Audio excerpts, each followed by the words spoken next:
who be big kakra into more catch or more fans and afi moi mo pet football ye di football chigina say or more to near me nti enche bia on babonti abechim di on person mo ye any kwan on person mo fa so eyen way any statement hanti folk e ababonti so is before member Harris akọ nsem so Hans statement yi e kire sen Hans eni aba ne ho so say bibia tosini bibia nkoye e so mo wram omo agi atum sa.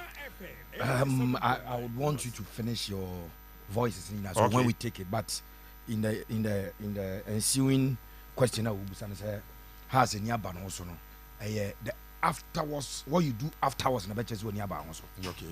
So okay say what realize say open review season no.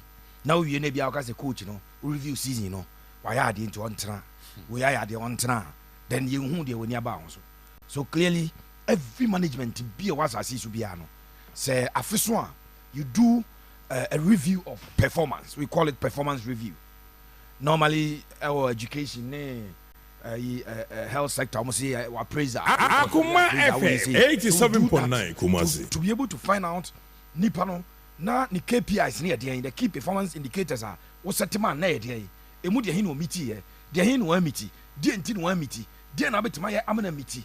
All those things are into play, and as we said, we are going to do a lot about transfers. There's a voice be on be here, so that when we start, we are doing the transfers. And Mama, the list of the 17 players are between Sabria, Kwesi, Monday has ever released more ever to us, and we have all of that. No more banner.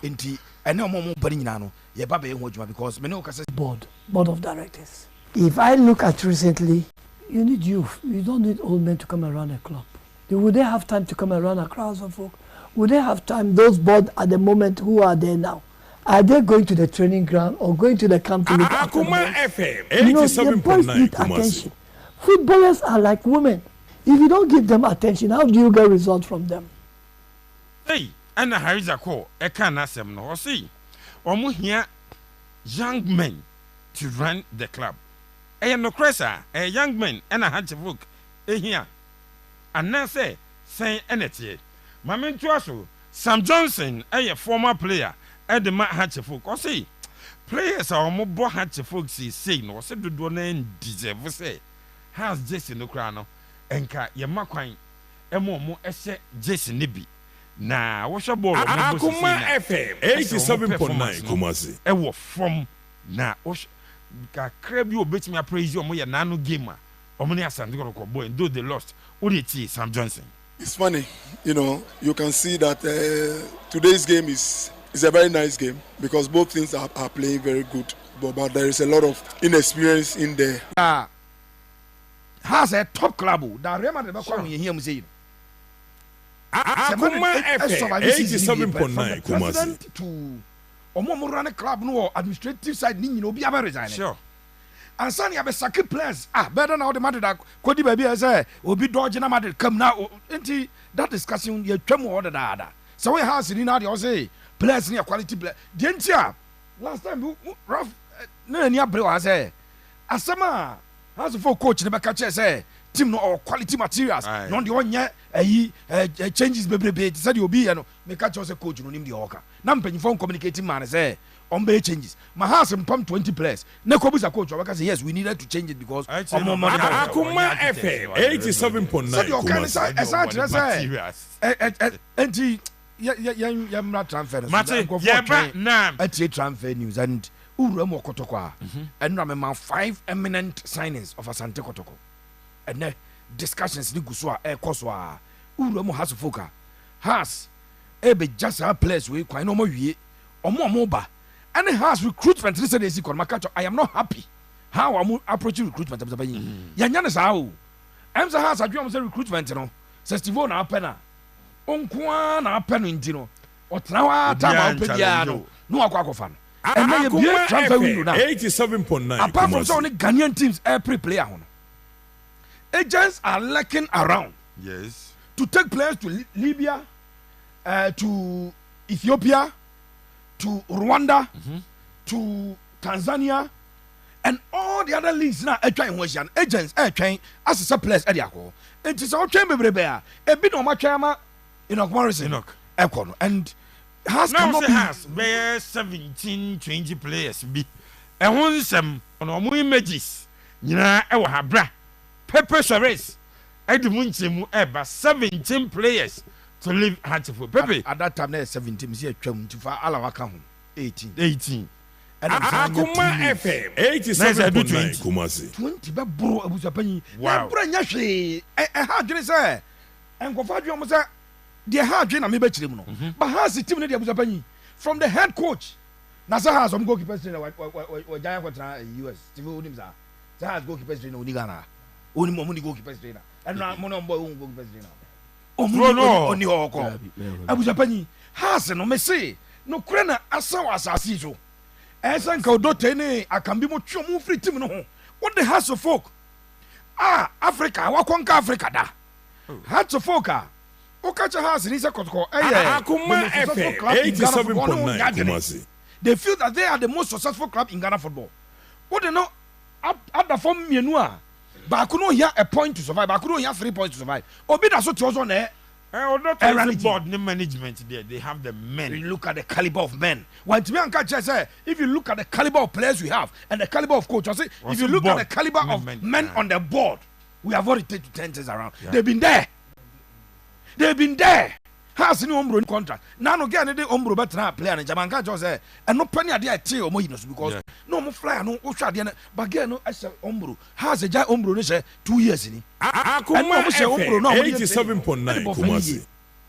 The Baba Chara the Crow. Obi Kachom says, I use the Mashako to ever struggle. Cremo. A grow. Na Kotoko for the New Jersey na dwene na be ko ba bi o monam but omo di wani biti omo a na ha se ba supporters brechen obi abuzapanyi mi o video obi has of ai team na APA no na supporters mpanyifo mienu hye batakari no mukura white handkerchief am say pada wo na adwene mo ni mpa say hwe na no woka no ankofo na di na gina ko bobo no 87.9 Kumasi eso mo ye ndia Sapaza, players way baby. What called dressing? Obu kaso mbe chef for sa anko fu a. Awu mi no. Ya mo magina mo ko. Omudru boys rebe wo ma pra Kotoko started na. Omudru ombe so mutwam ko ba bi Kotoko no. Ampanyifo ni police for ni ade se da bi. Sa anko fo ni ye betima bonasum kwa. Enkofo ibo yo mbobo ya o. Goalkeeper nkotia ya da bedam gozi nkatia. But no ni abre supporter no obre. Abusa panyi. Yes sir. Die tienie. House of folk. Onim say last season ya bonmu na Steve omko fa goalkeepers mienu bi. Kwasin katia ne show. Akuma FM 87.9 Kumasi. And I'm saying they start season that January transfer window. And I'm catch can be say yanya na sa on a platform. Ralph you na I can be at the platform to say my didn't attempt. I called him person am say laji. Asam I can the one ready and I mean nyina na chat. Na dey na so obi aka kira say I dey me na match obi say. Me see in the middle of a season. When had to fuck our Richard Atta, former Blasters goalkeeper. Tiam Komani Yabuzabanyi. Yanko 2021 AFCON born 2022. 3 goalkeepers are Ghana na Richard Atta ka ho. Wow. Richard Atta no ka ho. Wow. Abrante did Eric Forenkala from under 17 87.9 national team. Under 20. Wa born national teams are Richmond Ayi. Abo national team. Who was 3 goalkeepers now you're comfortable with them. Now pesa udi obi babetu omo a yanko division 1 enko fa goalkeeper division 1 say omo to 2 goalkeepers from division 1 me yam say me yes has announced uni is fly no has announced the capture of shop and o ma announce Kwasin Katia na me say how who announce Kwasin Katia na shop say omo betu 3 goalkeepers ya mabodi and has John by SARS for goalkeeping problem. It had persisted for about 5 years. 87.9 Kumasi. Hey, boys, no need more Shamoda. Now I'm saying I don't need to watch them. Men trying to help me. Walaji. Say that Madrid Belusu, Thibaut Courtois, and more Mutrimu does say, who call Italian Serie B. Goalkeeper, that go on. The Madrid Acco Serie B. I go far. Sorry, now other goalkeepers on that teams are Gazakas. Remember the Nimo Mana. na sa ne no die ntira ayekese ye Akuma FM na 87.9 ofa Kumasi. Sherry shop na laji ne metwi gipa yi ho say division Okay, 1 the picture na ne modern more na mum follow league no na mo te radio so mum follow division 1 na min laji division 1 mo ya de ne mo o last season sa boy ya Samates aton Dauda omo ton 120,000 akọ API Rwanda division 1 no boss sky busa Mr. Wasanata nkoma many differ sa boy no na we ade abuza wan anim House of Folk listing the goalkeeper Richard Ata Sheriff Shop January no ba e o se House 2 years kademani team no ofa na okọ ya ka mo say obi ekotokoni no ampe House enemrem 2024 Akuma FM. me betra radio so akotoko ntira betra radio so na kotoko no okay na say nam say ebia na nya kotoko na ayi na nze management ba ko no eso ankofo no medi atam say ye House for no mo de because eti Richmond Ayi am ta panyi Richmond Ayi enso eko wow na minim da say House goalkeeper Kojo Sebus the friend is Kojo Sebus no mo san wo kosinketia kwasinketia beka ah akwasinketia abuja panyi oka nya problem kwasinketia quality ne kura no ohia say Dabi. obobo loan sorry dabi o quality o quality mama ncha de Rema de koto Andre Luni buy no eno mo de ba two post man ka ma de ba pam obi abaka zo ni go da but onu level na no obeda obestart ama Rema de no exactly my point enti na so kwasinketia beka he's going to understudy yeah top goalkeepers abana understudy Felix eba Asante koto said the House has suffered goalkeeping errors no say omo pe top goalkeepers be me and san eba na nya enkomo fe no be best study o da be obi best study enkomo kra na omo edi ma kwan o enkomo kra ya na edi me say ebra Felix eba Asante koto na eba koto so oba ya no koda post man ka ko form e pam no say Felix ko loan kakra wa ha no obo kakra ure fish danla bo loan o ken Pfizer wa bo loan obrekum yeah no arrive perfect no abeda post no senka kwasinka tiaba to top notch goalkeepers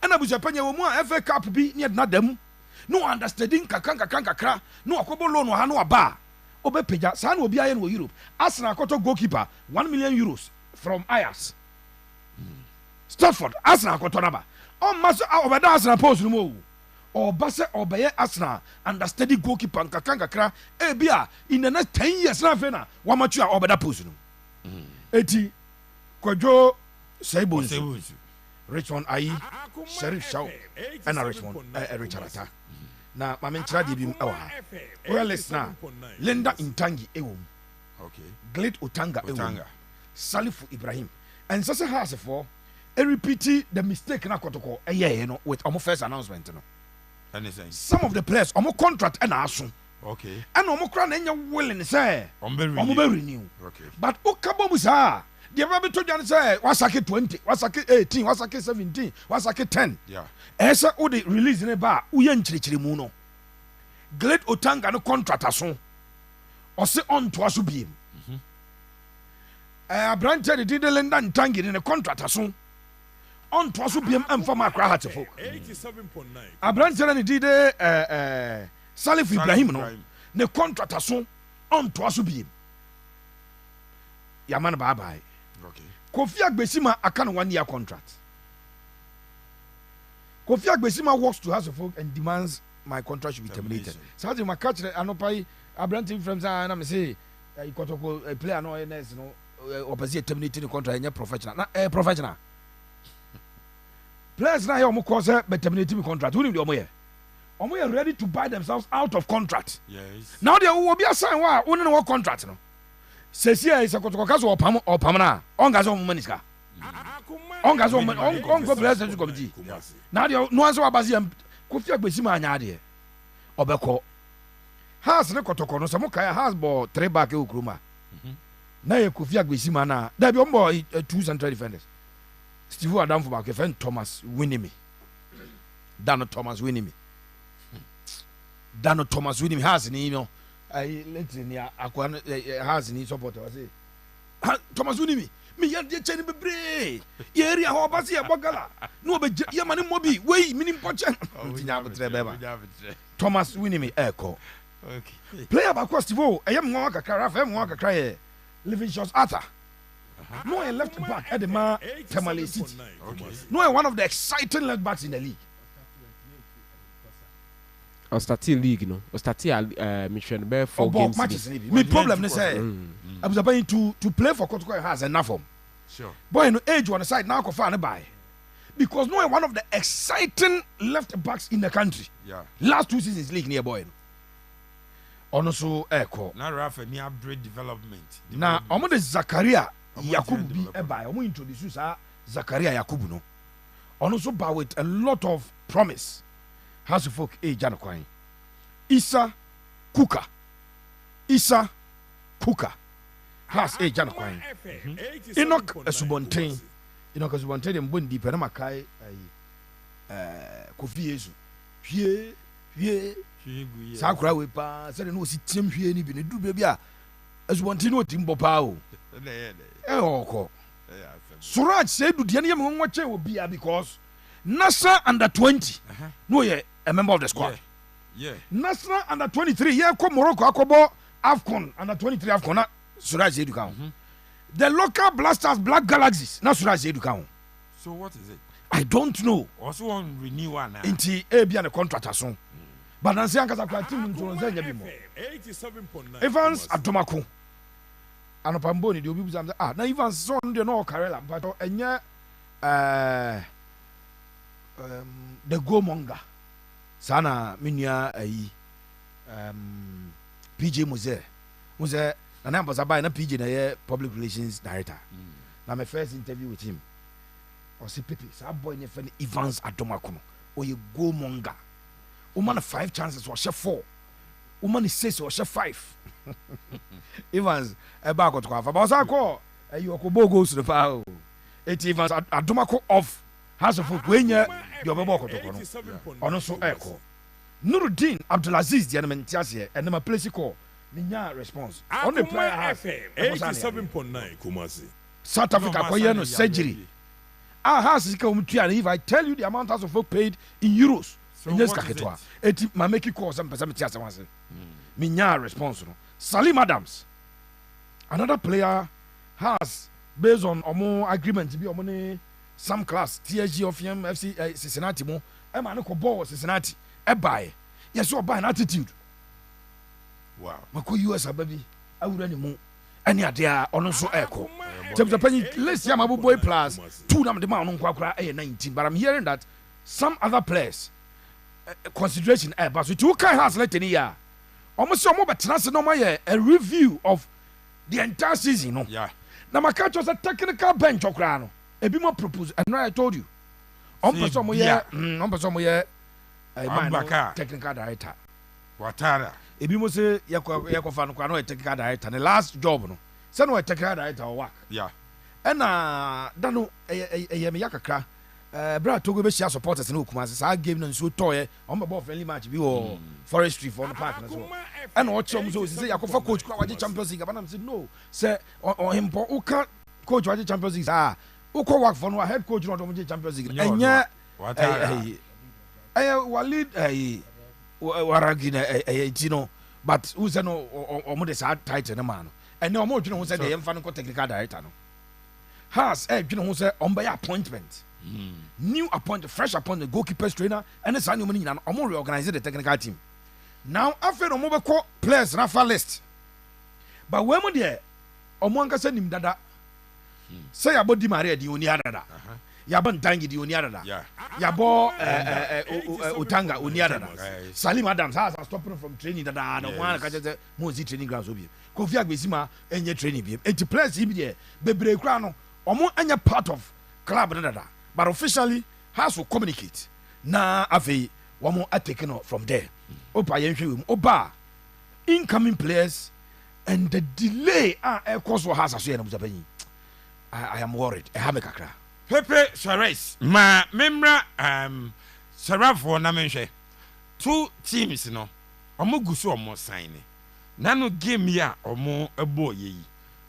signings no ye baby apie I so be fele ana ti sen o say I'm now at Petansa watching you live Kofi Yeboa more fire Kofi yada say ye to us was you has yate why ye twem why we are all waiting to see Yatia Bro has Reverend Omono Opokwa Jema of Aduba the Reverend was what Yaku Digida Yadasi Jame Insha Fufu Party Day also was special drink be for the crew. Yeah, channel Jame Insha Pa was say Amphibia saying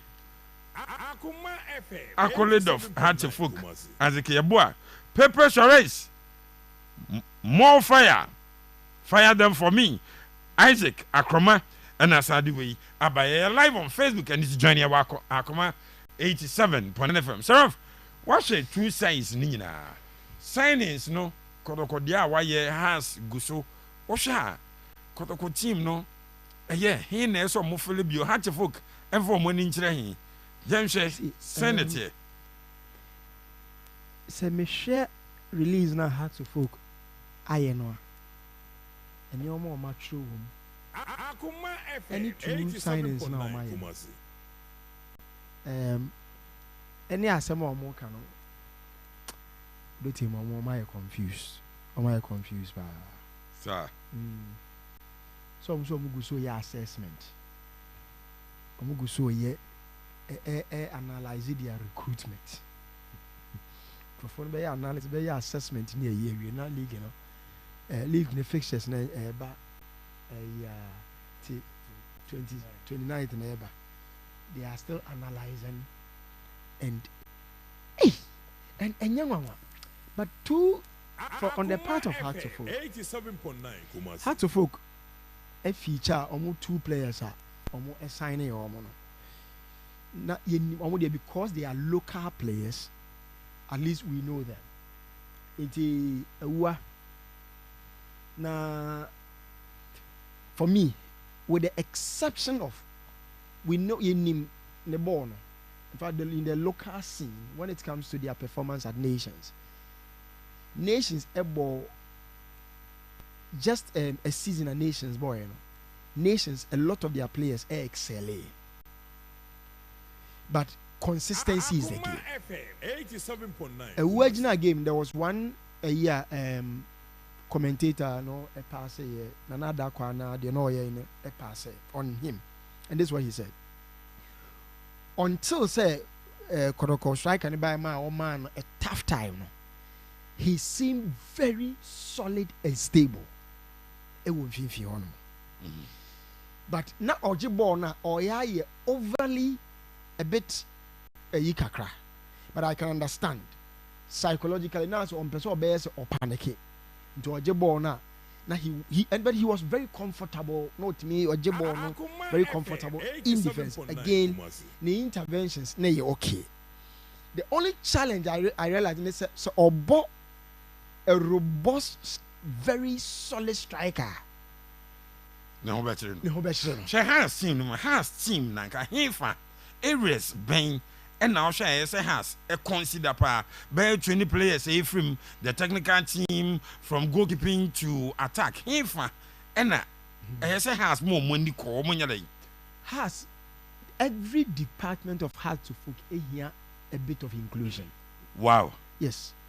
Goalkeeping, defense, midfield, attack. And this is my analysis. Goalkeeping there. I think so. Yeah. Said I mean, the list said about how to for goalkeeping area and the better. And young one say, should and I say, yeah, Mukofano just one season penal. Omupeso Mujano Kaima Oko. Clearly, it didn't work out. But and young one was going for more assess their recruit. In fact, whoever they now make it as a young say, oh, I tell you okay. Friends, attorney.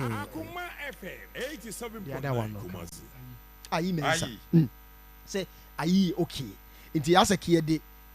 Ye kakra bi soso na ye. Bra. Since what's he saying? No, they have to for goalkeeping in there. They need a very total overhaul. Now say young one say attack on. Maybe so. Equal. And I show you 3 goalkeepers and I had to focus on mama. Now that and then a casa show. A show a department that is weak. Wow. Very, very weak. And a young one was say a take it among all this long while yak among for a take it out to folk all this while and son I had to folk a person no crano has the kokwasa has new acres has new acres. Meanwhile it is a problem that is so clear now him I don't make cancer yana me analysis go on my yak I buy and come on be the boss because say what's it be one ki my voice near mossa. Oh yeah, no that was that me ultimate film sir a pedigree-less you know it was a legendary and classless PhD boss unim me can be about a reality check Yeah, mo be can be answer bem.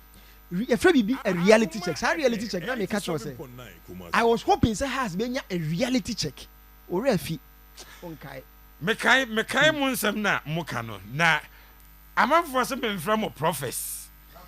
You see, Yeah. can't put a big control, you know, so who's because as I'm make can me wishing no but I did a bit my boy has Your guy says embarrassing defeat. Evermore embarrassing defeat now. Although to me because you were the quality players be and what's I take you time to move. But oh I want to say yeah funny about now radio so near say Kotoko now more oh Matonto any Madam Bakuka almost me from a prophet. See a reality check on me on at a point in time Chelsea last season. Now me pay reality check. Say team me be so na was so bad 9. No one will say yes. Now man as a sabi I'm when you bound so but now I say when you bound in say hunu bia obi di no wo say no sa ade na amanfo ka say yampa ti at times we are supporter now we team honest and handlers and management and board and players me behavior on say omunya as a results no 1-1 no abe win 2-1 na we lose it 2-1 na why here a man a certain deceptive look say no be na Kotoko ye kan ya no mo say afi omo call 10 games omunya just a win and a draft omo say reality check e do bia we a team on we a supporter na o management o board ye no ma emfata wa bompa say team ni benya a reality check na ba team bia agu nanim ase na amana hu say nti eba sa na emamo fans no emamo money ba mo so we dey wo kan sa but emamo a certain bargaining authority ema say mo kasa wo bibi gina so say mo hu ade esi ye no but wo kan ye na obi oye supporter na ye no unim sa no fe results no and na ma last 2 seasons they felt say 1 or 2 inclusions be fa no mo be board this season nka sa tia fa so ananka opusaka ensema na omo keka na nka they were going to ask ye be 1 or 2 additions that was what sana na abu coach nika oh ye dey nye se Kotoko no ye be 1 or 2 additions 1 or 2 a year now the Kotoko gives them a reality check and this is the reality check and not just results no the gap in quality utie me so offer O'Neil no now offer ha central defense pair na omo boy no now they say ono no born the first game no ono na win player man of the match no the gap in quality and they na all year park no so they na others na year park no so ultimately say Charlie the quality is different after goalkeeping what's reality check no now has a co defense and omo nko pe hwan omo ko hwehwe den why ye play obetimi one me within what I've realized of here say ye premiership na ye born any new man ye wo premiership no recommending a local player you also ye careful now obi head the ball set defender e dodge ye no say if say sa defender no say me hwe e bia matches bia no wa bo No, yeah, they now they record this recommend this player and mind. You know very well the embarrassment. Wow. It is a reason why teams no teams ought to have a very wider scouting network. Ghana ye money but say has to meet $1,000, $1,500. Unim say a lot of the African tiers say they are not a feeder for the higher tiers no akesifo no. But ye were almost $1,500 no. Ebeye decent pa e dia mom. Meaning so ultimate make sure you see. And you know, so a very good scouting network. Na nye the na house here no. Obi from phone so ayi me wo akwa bi wa ha. Ti ebrebi me wo ha na akwa bi frame me say wo the Cameroonian player bi. Tina Cameroon hon ma wa na o bagana. Ti kameno menya clubs ni bia ma ayi am so penny menya sa de ni bi. You know, no, I don't do that. Say he's looking for akwani nya but you okay player or in the video send me very okay players but sa player me na masim ko entire sa menya be brave no ye no say ubenya club di amano. That is what I mean. So a very good scouting network or 1,500 it bet me pick a decent player enti ya hunu Kotoko okay Ochaya and has for so left by year or koi Mexico okay Ovoka until you could have players within the Ugandans within the defensive problem no omunyo bia manen so bo ha sa na oba. For me I look at it from the perspective I'm a fan of okay so person will share me a fan of the local players may recommend the local player but all the way scouting now you this omu good for me they me who your league na ye bonim no I may convince recommending any local assistance 5 foreign players now bet me register more 3 and now bet me issue in the game the hands defense or more outside eba midfield wafa nations back but for me if anything at all I would give Metras main cause a competition when the left back cause needs competition and Peru is solid and Peru okay. If your house in your day, if your house would need a bit of refreshment because and also go outside. Why not? If they can, if medical can about scouting network, I'm not a scout. Me scouting player bia, but me say based on the everybody house beat me a call. Exactly. I'm saying sure. We bet me register 5 players, foreign player assistants. 3 now bet me use some in a game. And say way in a house conform from outside. Or better crown will feature me. Say yeah, but yeah, bubo players ni bi omo ya. Ya ka say one SB nya ba. Ampadu nya ba. Cause just needs competition. Man nya say ni role no obi a ne mpre ho. Eti trell say nya say obi a bad. Okwa anim won ma Hamza Isa is top level quality. Kasim si say a substitute enye bad. Si say enye bad as a ana omode nations ni akwa no Asamoah Boate akwa no. Enti animu ho no has ehia what I realize is Asamoah Boate betimi akwa support Hamza Isa in the distribution of goals. Na ni nyina nko gina one player per nation goals na. Na Asamoah Boate betimi akwa kakra de aboa Hamza Isa. Heart will be okay in terms of attack. At least o ma be fi animu ho back. But because Kasim is saying a lot of goals. Yes, but even though the overall play on your bad, but in terms of goals, no, went me and deliver. So what it means, Baba Bay Hamza is if they only one more back kumbiwa and technical team you okay, I won't keep you Debbie. Then the best they could do is Aquanomus no Bano, a technical director. Address in a year. Gentleman, also a technical director. The best. No, yeah, never na me say. No, most has no free. Most of you what and what. No, yeah, Jumba. I will work as technical director. He's a very good politician. As a very good politician. Technical team. A while ago, Obete, yeah, interview, yes, sir. You know, your team, we have quality and 1 or 2 additions, we are good to go. And channel no so be say what the Kotoko they are not going to do wholesale what they would do is I say a financial loss. Financial loss. Or you the word financial loss. You can build a team. But not yeah, some no. Yeah, some. Then almost say Kotoko. No, we are not fans need do matter. And I genuinely fans need before be count, you know. Any how many days? And I fed the microphone say release no the buy. I fed they are going Russia. Unim so one per coach. Now who coach koye ene wo board members na say political talk.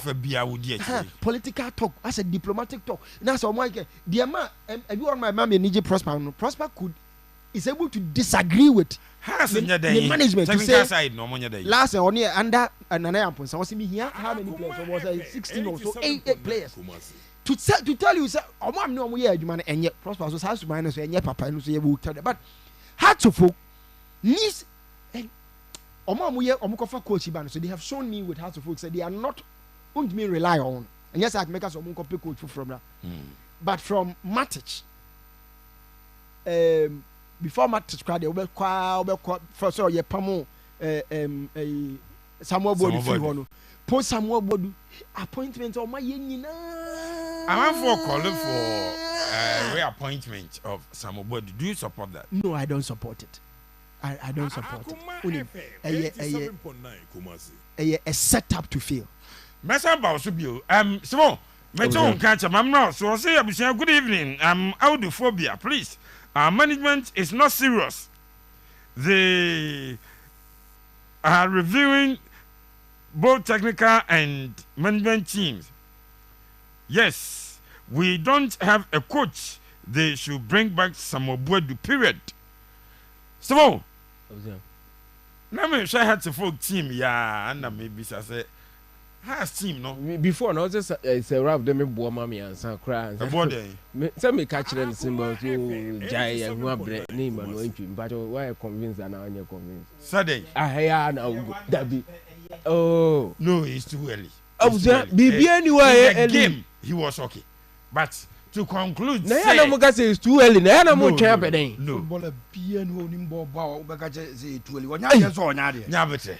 Na say bi wo ho ama beka jo zo monya de. Sam koya. Nka mo be call on France. Say oh munya bete kakra man. Ye wo in the game ya crazy ankoye. But player was Sunday abusa panyi me say nana benyi ba kroma no. Sane de wo kan say Kotoko pamom. Say e bia 10 years crime fa abusa panyi onya de play onimbo no. Nya wo me say Kamara ejina wala now they are crab na.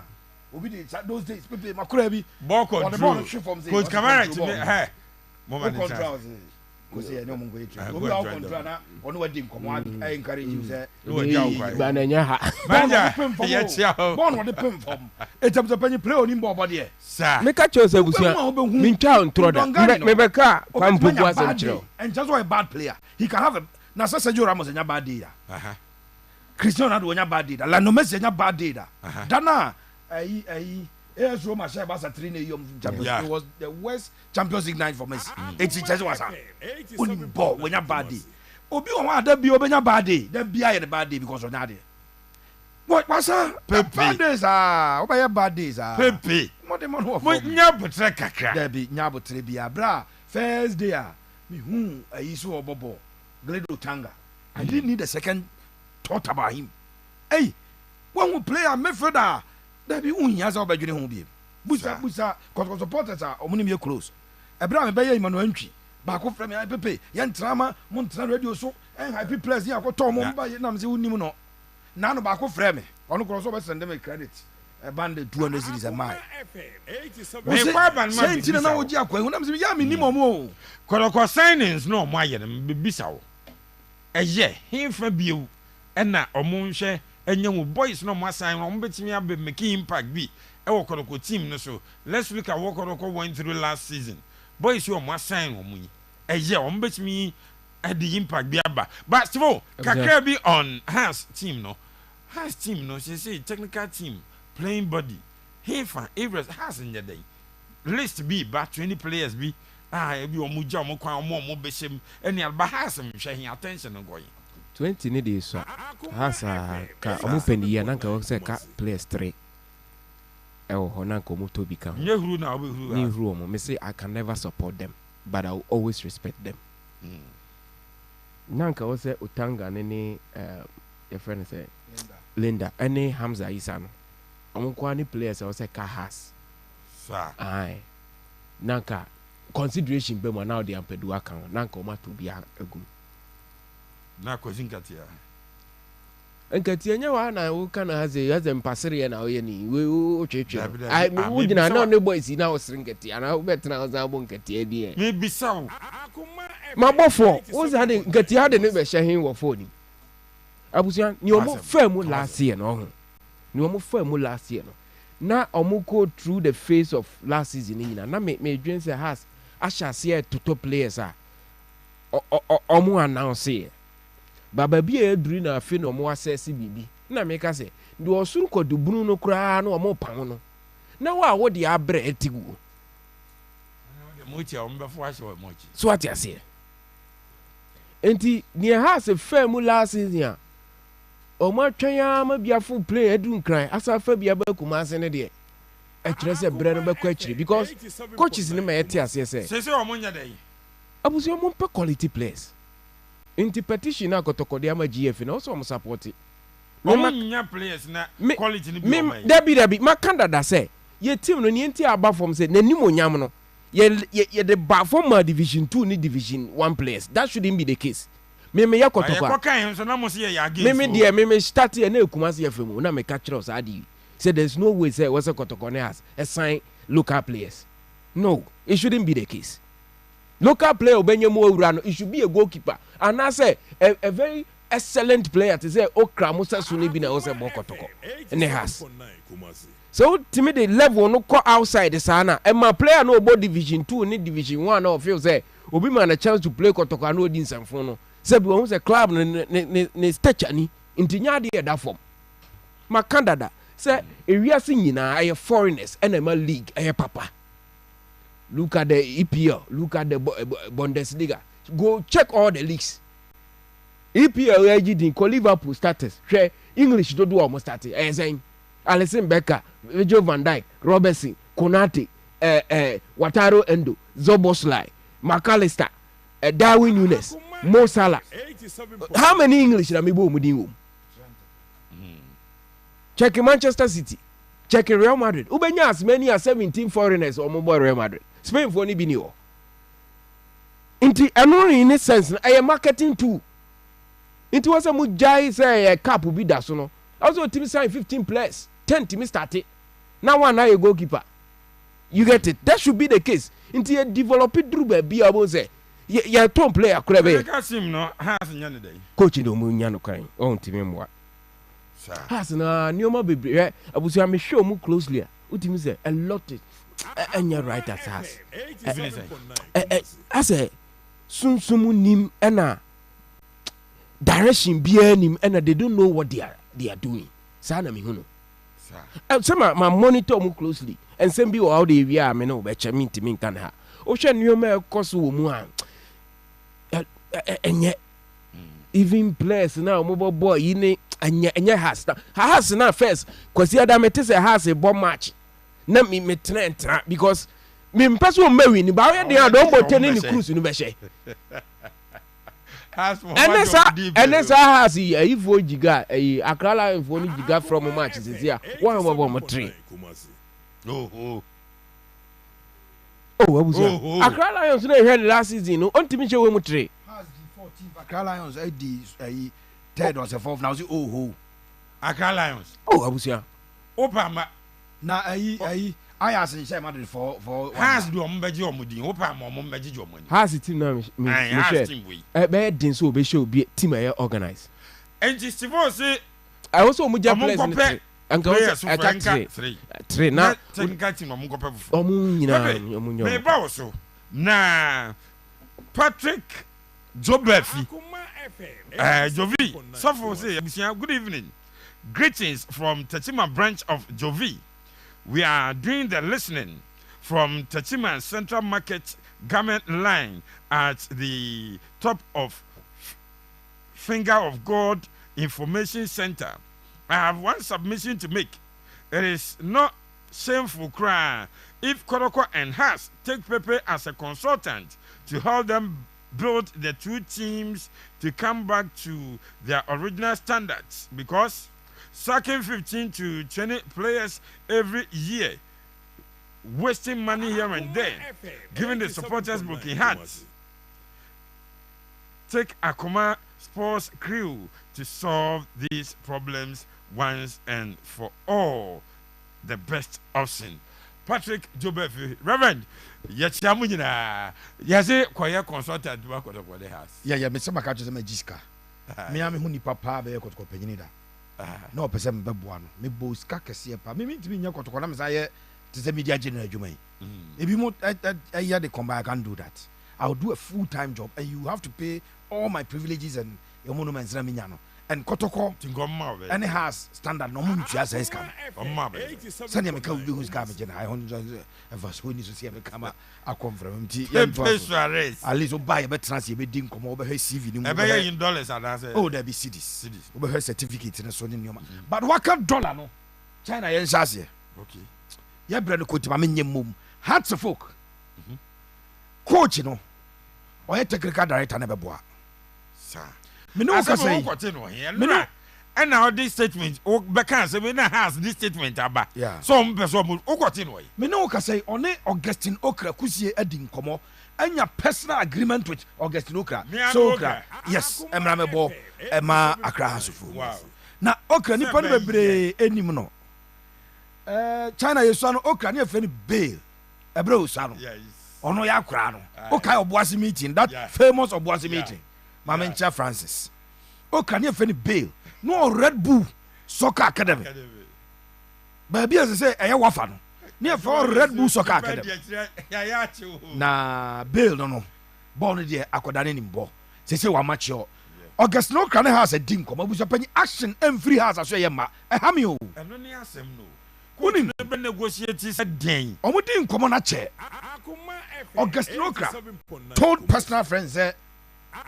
Sabi on the seriousness apart from coach no constant calls no ono ni wie no the seriousness dey be free management abano ohun ye but of course ono Okra no osan e wo deal bi abontinti anya obekọ eno coach ni sa the pressure ama akwada na ka che no na August no Okra sika okoje e wo the last contract no abrante na atiso almost 80% atogu wow has cannot meet but and Ham say over Okra you are guaranteed at least 25 goals involvement in a season. Sure.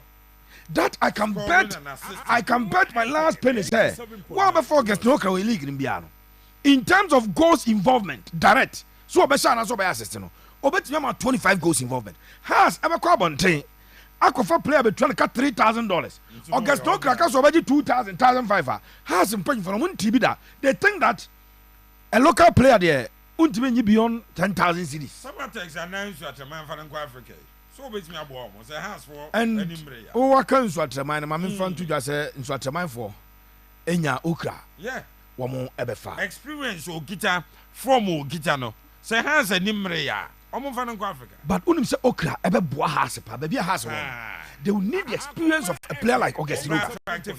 And coach no and was sad and wo hu watare hu zaade no nanka wo pe a midfielder Okra ejina number 10 ho nanka Morrison ejina 8 nanka 6 ne Razak Kasim and sa midfield we akono efe ebe produce numbers dey amount abapani on Okra the house for no so mo ye quick no mo di nkomo ni ye sika ne de akwada no kwaje close to in fact kwaje over $10,000 say house man 2,000 1,500 obebo but has for no nyoma dwen technical director na why na ebe hyem oh obra no kwachina metwiti technical team no wa yeah and but ekira metwiti e de ama wo sekina ye be ho adwuma nti omo technical team no structure no ma ye de nyina wa goalkeeper straight assistant coach obi a e wa oh okay but ma mencha wa de ba wow unim sa maka ashikwe asamacho me kira has omo a ese has ye ntem no and sa boy na ashikwe no ne quality nya fe na buja ye be di ho nkomo ha he's a player o fan so omo has no betimi aboni yie eti that boy ashikwe and so I want the corridors of Accra Hasofok Now the good thing for us, they say, as you quite do no Kotoko nim, Kotoko enko, Kotoko expressing interest. So I'm going to fakwadano. It has, I want the luxury say, one more abayan your man tem. And so much to me, a hasting or more transfers, no. But me a sure say based on statement, a free tribal announcement in it, and you might be like Monday. As you quite know, has for a bang pa. I wish a penny backwards, a hammer pa. Oh, one verse you go on 2 pages. So come in and I go to China. Mamma, me jama player for town, no. I was a penny for town, some of them just say, you don't want me just. I had day. This is a player, Watara, and in a ding come 3 weeks ago. Yes. This is a player, Wako House of Folk, I swear, yeah. Aqua House of Folk Secretariat 3 times. A branch who the air continue. Was Aqua Takwa Minuka say 87.9 House of Folk, is everything all right? Nabakwa Hame a goalkeeper Benjamin Asare of Accra Great Olympics. Wako House of Folk training grounds 3 times. Training grounds. Player coach are conventional. Ama Otimipa training grounds. So we are aware of these things. Papa no Oti Ohun. Why are aware? He ought to be aware, but I won't blame him. He's not supposed to be doing day-to-day running of House of Folk. Glazers family, no, you're on Manchester, or running day-to-day. Togwe, Yana conversation say no, I don't want to bring him in, but he ought to be aware. Of course, not take a report. And when he has performance, I was a penny goalkeeper Benjamin Mensah. Ako House of Folk training grounds twice.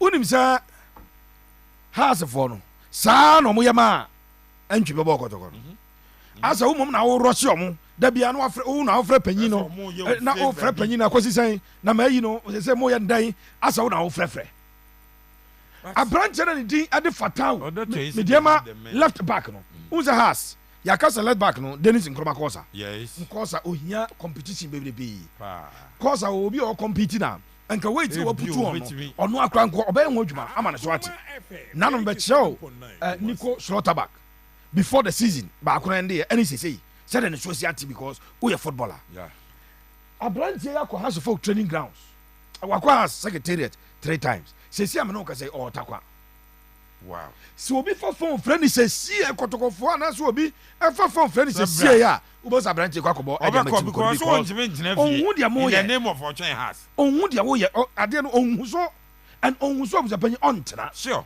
na adwuma no me ma mienu Kotoko Boahen Emmanuel Boahen of Nations okay Asante Kotoko any Emmanuel Boahen deal finally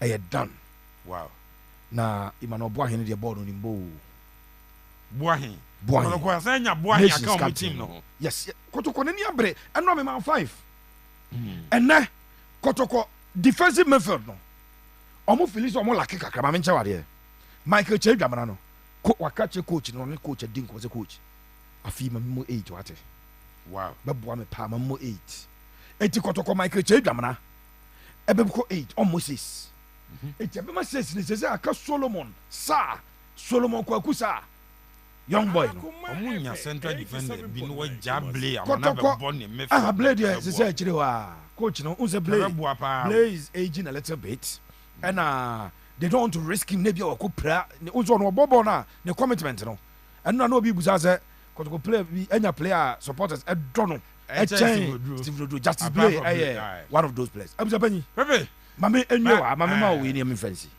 de tiane se ya kasa sisi Asante Kotoko working on 3 number 6 for defensive midfielders 3 on me 2 Shaukan Muhammad ya kan ho asam sa Shaukan captain Edema Accra Lions Shaukan Kasim Razak aba back makacho say me tibia ko so mo sa frɛ se be ya mo eni Kumasi nkomo ana Samuel Tinedu wa mu nyina obi ai number 6 omo ya 3 Kotoko peso of 2 has in Fabio has Otanga ko we has ni number 6 one Fabio Kotoko no asese positions ni bi e kira be to so chechimpa o ma asese positions ni bi a Kotoko esa percent among sa 3 players am there today Shaukan Kasim Razak and Samuel Tinedu Kotoko peso for 2 adebeka team na all building 2 no benya solid holding midfielders mienu ɛde ka ne team no Maame goalkeeper Peke- no ofiri Guinea no Kamara ɔno so ɛlande ti kɔtɔkɔ ɛfa a Guinean goalkeeper Kamara ama no aba bɛka team no ho a ɛbrɛ no kɔ kyerɛ nyame ade Mame nte wo nka mempeke bɛyɛ 3 calls bi na yɛnsɔre. Hello, good evening. Hello, good evening, Busha.